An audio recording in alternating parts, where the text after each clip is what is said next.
അവിടെയുള്ള മുകളിലുള്ള കെട്ടിടം താഴത്തേക്ക് വീഴും എന്നുള്ള അപകടകരമായ സ്ഥിതി വന്നപ്പോഴാണ് ഉണ്ടായിരുന്ന ആ കെട്ട്, അതായത് ഉണ്ടായിരുന്ന സംരക്ഷണ ഭിത്തി റീഇൻഫോഴ്സ് ചെയ്യാൻ ഞങ്ങൾ നിർബന്ധിതരായിരുന്നു. ആ റീഇൻഫോഴ്സ്മെൻ്റാണ് അവിടെ നടന്നത്.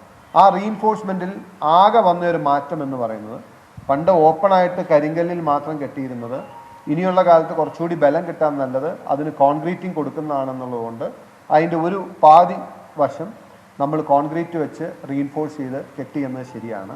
അത് മതിലല്ല, അത് ഉണ്ടായിരുന്ന സംരക്ഷണ ഭിത്തിയുടെ റീഇൻഫോഴ്സ്മെൻ്റ് ആണ് നടത്തിയത്. അത് നടത്താതിരിക്കാൻ കഴിയുമായിരുന്നില്ല. അത് നടത്തിയില്ലായിരുന്നെങ്കിൽ ആ കെട്ടിടവും റിസോർട്ടും മുഴുവനും കൂടി ഇടിഞ്ഞ് താഴെ റോട്ടിൽ കിടക്കുമായിരുന്നു.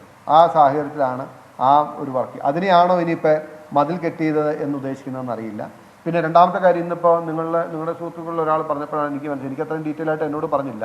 ആ റോഡിന് അപ്പുറമുള്ള സ്ഥലവും എൻ്റെ സ്ഥലമാണ് എന്ന നിലയിലാണ് വിജിലൻസ് അളന്നു പോയെന്ന് പറഞ്ഞു. എനിക്കറിയില്ല. അങ്ങനെയാണെങ്കിൽ അത് എൻ്റെ സ്ഥലമല്ല, അളന്നത് അവർക്ക് തെറ്റിപ്പോയിട്ടുണ്ടാവും, മാറിപ്പോയിട്ടുണ്ടാവും. ആ സ്ഥലം എൻ്റെ കൈവശത്തിലോ ഞാൻ അവകാശപ്പെടുന്നോ ഞാൻ എൻ്റെ അനുഭവത്തിലോ ഇരിക്കുന്ന സ്ഥലമല്ല. ഇതാണ് ഇതിൻ്റെ ഒരു പശ്ചാത്തലം. ഞാനൊരു കാര്യം പറയാൻ ആഗ്രഹിക്കുകയാണ്. ഇതിപ്പോൾ 50 സെൻറ്റ് സ്ഥലം എൻ്റെ കൈവശം അനധികൃതമായി അല്ലെങ്കിൽ ഡോക്യുമെൻറ്റിലുള്ളതിനേക്കാൾ കൂടുതലുണ്ട് എന്നതാണല്ലോ ഇപ്പോൾ പറഞ്ഞു വരുന്ന കാര്യം. ഇനിയിപ്പോൾ ഞാൻ ജസ്റ്റിഫൈ ചെയ്യാൻ വേണ്ടി പറയുന്നതല്ല, ഒരു ഫാക്റ്റ് അറിയാൻ വേണ്ടി പറയണം. ഒരു വളരെ തൂക്കാൻ ചെരുവിൽ നിൽക്കുന്ന ഒരു പ്രോപ്പർട്ടി, ആ പ്രോപ്പർട്ടിയുടെ അളവെടുക്കുമ്പോൾ ലെങ്തും ബ്രെഡ്ത്തും ഗുണിച്ചാണ് അതിൻ്റെ ഏരിയ ഡോക്യുമെൻ്റ് ചെയ്യുന്ന ആധാരത്തിൽ എഴുതുന്ന കാര്യങ്ങൾ. അതേസമയം അതിൻ്റെ കാർപ്പറ്റ് ഏരിയ ആണ് നമ്മൾ അളക്കുന്നതെങ്കിൽ ഡെഫിനറ്റ്ലി ചെരിവുള്ള സ്ഥലങ്ങളിൽ ആധാരത്തിൽ കാണുന്ന അല്ലെങ്കിൽ റെക്കോർഡിൽ കാണുന്ന സ്ഥലത്തേക്കാൾ കൂടുതൽ കാർപ്പറ്റ് ഏരിയ ഭൂമിക്കുണ്ടാകും. അങ്ങനെ വരുമ്പോഴാണ്, അതിനാണ് വിരിവ് എന്ന് പറയുന്നത്. ഇടുക്കിയിലുള്ളവർക്കറിയാം, അല്ലെങ്കിൽ ഹില്ലി ടെറൈനിൽ ജീവിക്കുന്ന എല്ലാവർക്കും അറിയാം, അങ്ങനത്തെ സ്ഥലം വാങ്ങിയിട്ടുള്ളവർക്കറിയാം, എല്ലായിടത്തും സ്വാഭാവികമായിട്ടും റെക്കോർഡിക്കലായിട്ടുള്ളതിനേക്കാളും വിരിവ് എന്ന പേരിൽ കുറച്ച് സ്ഥലം കൂടുതലുണ്ടാവാറുണ്ട്. ഇനി അങ്ങനെ സ്ഥലം കൂടുതലുണ്ടെങ്കിൽ അതും പരിശോധിക്കാം, അതിനും തടസ്സമില്ല. ഇപ്പോൾ 50 സെൻറ്റ് അധികമായി കയ്യേറിയത് തിരിച്ചു പിടിക്കും എന്നൊക്കെ പറഞ്ഞുള്ള വാർത്തയും നടപടികളും ഒക്കെയാണല്ലോ സർക്കാർ പോകുന്നത്. ഞാനൊരു കാര്യം പറയാൻ ആഗ്രഹിക്കുന്നു. ഞാൻ ഇത് കേട്ട് വെപ്രാളപ്പെട്ട് 50 സെൻറ്റ് കൊണ്ടുപോയാൽ എൻ്റെ എന്താവുമെന്ന് ഓർത്ത് പേടിച്ച് വെപ്രാളപ്പെട്ട് അങ്ങനെ നടക്കുന്ന ആളല്ല. ആ ഗണത്തിൽ എന്നെ കൂട്ടണ്ട. 50 സെൻറ്റ് അല്ല, 50 ഏക്കർ പിടിച്ചെടുക്കുമെന്ന് സർക്കാർ പറഞ്ഞാലും കടുക് മണിയോളം ഞാൻ പിന്നോട്ട് പോവില്ല എന്ന് ആദ്യം ഞാൻ പറയാൻ ആഗ്രഹിക്കുന്നു. 50 സെൻറ്റ് അല്ല, 50 ഏക്കർ പിടിക്കും എന്ന് പറഞ്ഞാൽ അങ്ങനെയൊന്നും ഭീഷണിപ്പെടുത്തി ഭയപ്പെടുത്തി അല്ലെങ്കിൽ മുതലേ കൈവച്ചാൽ പുറകോട്ട് പോകും എന്നൊരു ധാരണയുണ്ടെങ്കിൽ നിങ്ങളുടെ തെറ്റിദ്ധാരണയാണ്. കാരണം ഞാൻ ഒരു കർഷകൻ്റെ മകനാണ്. കർഷകൻ ധനികനാണെങ്കിലും സാധാരണക്കാരനാണെങ്കിലും ദരിദ്രനാണെങ്കിലും കർഷകരെ സംബന്ധിച്ചൊരു പ്രത്യേകത, അവർ ആത്മാഭിമാനമുള്ള ആളുകളാണ്. ആത്മാഭിമാനത്തെ ചോദ്യം ചെയ്തുകൊണ്ടാണ് ഞാനിപ്പോൾ ഇതുപോലെ ഈ എക്സ്പ്ലനേഷൻ തടയേണ്ടി വന്നത്. ഞങ്ങൾ ആരുടെയും അനധികൃതമായും ഇല്ലാത്ത ഇത് വെട്ടിപ്പിടിക്കാനും പിടിച്ചു പറിക്കാനും കൈക്കൂലി വാങ്ങിയും ഉണ്ടാക്കിയ പണമല്ല. ഞങ്ങളുടെ പൂർവികരായിട്ട് ഞങ്ങളുടെ കാരണവന്മാരുടെ കയ്യിലുള്ളത്, പ്രത്യേകിച്ച് കർഷകരായിട്ടുള്ള മഹാഭൂരിപക്ഷം ആളുടെയും കയ്യിലുള്ളത് അധ്വാനിച്ച സ്വത്തും സമ്പത്തുമാണ്. വേർപ്പിൻ്റെ ഗന്ധമുള്ള സ്വത്തും സമ്പത്തുമാണ് കർഷകരുടെ കയ്യിലുള്ളത്. അതിനെല്ലാം കയ്യേറ്റമാണെന്നും അതിനെല്ലാം കയ്യേറലാണെന്നും ഒക്കെ പറഞ്ഞ് ആക്ഷേപിക്കാൻ ശ്രമിക്കുന്ന ഒരു ശൈലിയുണ്ട്. പക്ഷേ കർഷകൻ്റെ ആത്മാഭിമാനത്തെ ചോദ്യം ചെയ്യാൻ നിങ്ങൾ ശ്രമിക്കരുത്.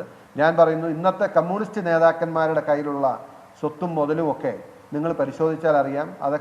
അതിനൊക്കെ ഒരുപാട് വഴിവിട്ട കഥകളും കൈക്കൂലിയുടെയും പിടിച്ചുപറിയുടെയും ഒക്കെ നിറവും ഗുണവും മണവും ഗന്ധവും ഒക്കെ ഉണ്ടെങ്കിൽ കർഷകൻ്റെ കയ്യിലുള്ള വിയർപ്പിൻ്റെ ഗന്ധമുള്ള സമ്പത്താണ് അവൻ്റെ കയ്യിലുള്ളത്. അതുകൊണ്ട് അത് പറഞ്ഞ് എന്നെ പേടിപ്പിച്ച് കളയാൻ ഭയപ്പെടുത്താമെന്ന് പറയണ്ട. അതുകൊണ്ട് 50 സെൻറ്റ് അല്ല, 50 ഏക്കർ പിടിച്ചെടുക്കുമെന്ന് പറഞ്ഞാലും ഞാൻ മുന്നോട്ട് വെച്ച കാലത്ത് പിന്നോട്ടില്ല. ഈ കാര്യത്തിൽ എത്ര നിങ്ങൾ എന്നെ തളർത്താൻ നോക്കിയാലും ഞാൻ ഈ പോരാട്ടവുമായി മുന്നോട്ട് പോകും എന്നാണ് എനിക്ക് പറയാനുള്ളത്. ഇല്ല, അങ്ങനെയില്ല. അതിന് നോർമൽ ഒരു ലീഗൽ പ്രൊസീജിയർ ഉണ്ടല്ലോ. ഈഫ് അറ്റ് ഓൾ അങ്ങനെ ഭൂമി ഉണ്ടെങ്കിൽ അതിന് നിയമപരമായിട്ടുള്ള നടപടികൾ വന്നാൽ ഞാൻ അതിനോട് സഹകരിക്കും. ഞാനത് പരിശോധിക്കും.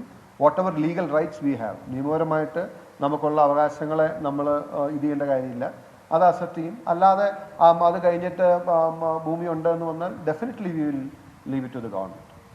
No doubt. ഞാൻ പറഞ്ഞില്ല, ഞാൻ വാങ്ങിയ സ്ഥലം 1 ഏക്കർ 23 സെൻറ്റ് സ്ഥലമുണ്ടെന്ന് പറഞ്ഞിട്ടുണ്ട്. ആ 23 സെൻറ്റ് സ്ഥലമാണ് ഞാൻ വാങ്ങിയത്. അതിനപ്പുറത്തേക്ക് ഞാൻ ആ സ്ഥലം, ഞാൻ ഇപ്പോഴും പറയും, ഇന്നത്തെ ഈ ദിവസം ഈ സമയം വരെ ഞാൻ ആ സ്ഥലം അളന്ന് നോക്കിയിട്ടില്ല. ഞാൻ പേഴ്സണലി അതിൻ്റെ അകത്ത് അളവ് കൂടുതലുണ്ടോ ഇല്ലയോ എന്ന് പരിശോധിച്ച് എനിക്ക് ബോധ്യപ്പെട്ടിട്ടില്ല.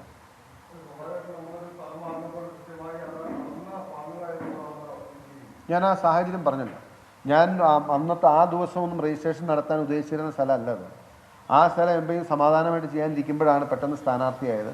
സ്ഥാനാർത്ഥി ഡിക്ലറേഷൻ കൊടുക്കുന്നതിന് മുമ്പ് ഈ സ്ഥലത്തിൻ്റെ രജിസ്ട്രേഷൻ നടത്തി അതുകൂടി കാണിക്കണമെന്നുണ്ടായിരുന്നുകൊണ്ട് ഓവർ നൈറ്റ് ഇൻസ്ട്രക്ട് ചെയ്തിട്ടാണ് ആ രജിസ്ട്രേഷൻ അന്ന് നടന്നത്. ആ സമയത്ത് പിന്നെ അളക്കാൻ പോയില്ല. പിന്നെ സ്ഥാനാർത്ഥിയാണ്, നമ്മൾ വോട്ട് പിടിക്കാൻ പോകും, അത് സ്ഥലം അളക്കാൻ പോകും. സ്വാഭാവികമായിട്ടും ആ ഒരു പശ്ചാത്തലത്തിലാണ്. മാത്രമല്ല, രണ്ടാമതൊരു കാര്യം, എനിക്ക് സ്ഥലം തന്നത് എൻ്റെ ഏറ്റവും അടുത്ത സുഹൃത്തുക്കളിൽ ഒരാളാണ്. അവരുടെ ഒരു കുടുംബ പശ്ചാത്തലവും അവരുടെ ഒരു ചരിത്രവും പാരമ്പര്യവും ഒക്കെ എനിക്കറിയാം. എനിക്ക് 100% വിശ്വാസമാണ്.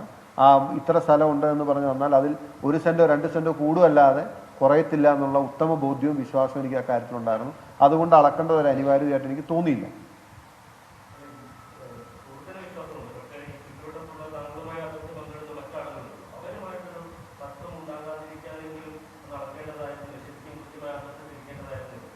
അല്ല, ഞാൻ ചോദിക്കട്ടെ, ഇപ്പോൾ നമ്മളിപ്പോൾ ഒരു സ്ഥലം, നമ്മൾ ആ സ്ഥലത്തിന് അതിർത്തി തർക്കം ഉണ്ടെങ്കിൽ അതിരുകാരൻ തർക്കം പറയൂലോ. അല്ല, ഭാവിയിലുണ്ടെങ്കിൽ അന്നേരമല്ലേ നമ്മൾ പറയുന്നത്. ഞാൻ പറയുന്ന ഭാവിയിൽ ഉണ്ടായേക്കാവുന്ന തർക്കം എന്ന് പറഞ്ഞു. അതിൽ ഇതുവരെ ഇന്ന് വരെ അവിടെ അതിർത്തി പങ്കിടുന്ന ഒരാൾ പോലും ഞങ്ങളോട് ഇങ്ങനെയൊരു കാര്യം ഇന്ന് വരെ പറഞ്ഞിട്ടില്ല.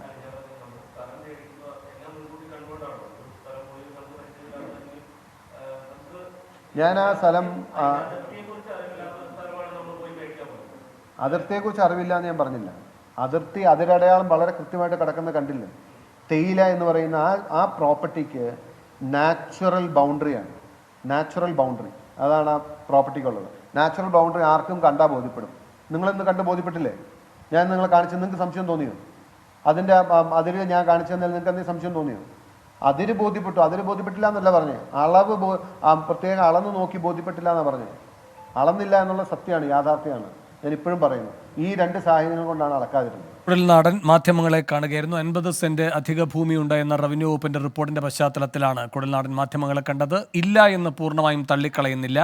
ഉണ്ടോ എന്ന പരിശോധന നടക്കട്ടെ. അങ്ങനെ അധിക ഭൂമിയുണ്ടെങ്കിൽ സർക്കാർ അത് തിരിച്ചെടുക്കട്ടെ, സഹകരിക്കും അന്വേഷണത്തോട് എന്നാണ് കുഴൽനാടൻ പറയുന്നത്. എന്നാൽ ഇത്തരം നടപടികളിൽ വെപ്രാളപ്പെട്ട് ഒരു കടുകുമണി എടുത്ത നിലപാടുകളിൽ നിന്ന് പിന്നോട്ട് പോകില്ല എന്നും കുഴൽനാടൻ വ്യക്തമാക്കുന്നു.